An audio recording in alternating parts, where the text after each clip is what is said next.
Bienvenidos a Museo Soumaya, Fundación Carlos Slim. Hoy nos encontramos frente a este lienzo que realizó Gustave Courbet, uno de los máximos representantes del realismo social.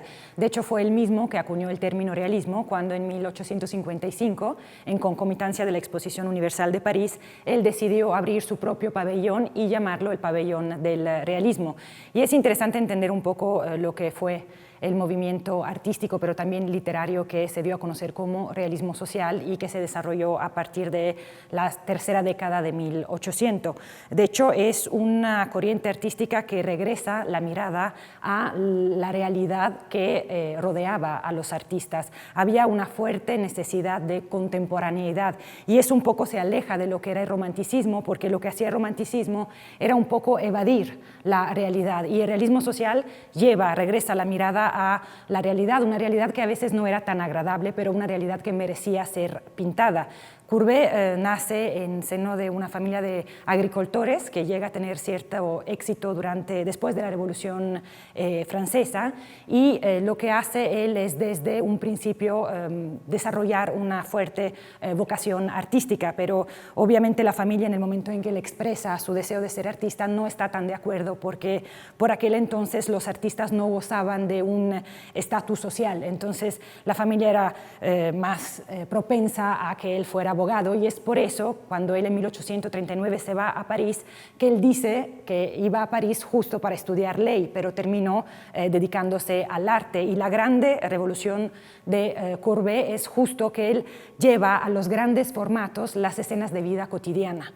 Los grandes formatos eran los que estaban reservados a escenas bíblicas, a temas mitológicos, históricos, a los grandes temas. Y no, lo que él hace es proponer e imponer escenas que hasta entonces no merecían de tanta atención. Sí había los cuadros de géneros, pero normalmente se le representaba en formatos pequeños y siempre había sido considerado un género menor.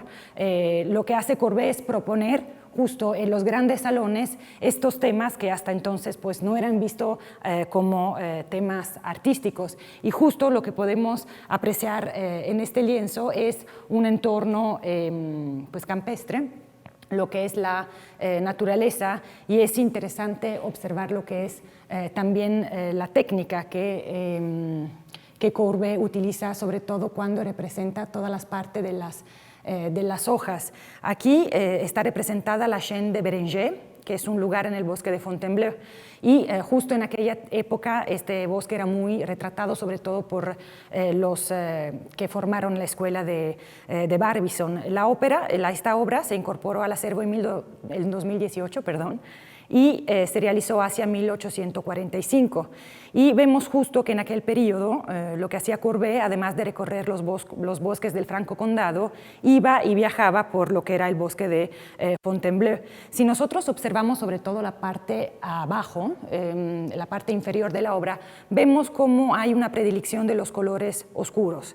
Y esto es algo que utilizaba luego Courbet, que era justo Bethune, que esto lo heredó de los españoles, que le daba cierta brillantez a la obra. Vemos como aquí la verdadera protagonista es la naturaleza, aunque justo aquí se puede ver la figura quizá de un cazador, lo vemos aquí con su arma, que se quedó dormido. Y es interesante la manera natural y el detalle que le otorga a la representación de esta figura. Justo aquí abajo podemos ver su firma.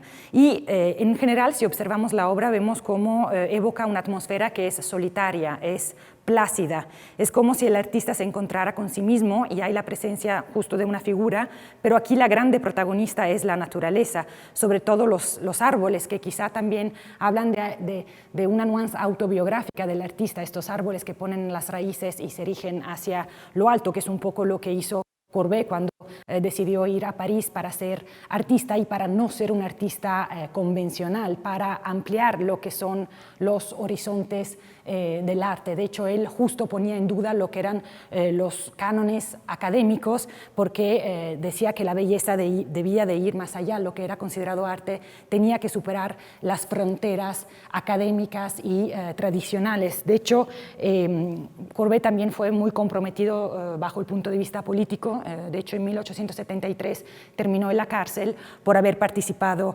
en la comuna de en la Comuna de París, y a partir de allá él terminará exiliado en Niza.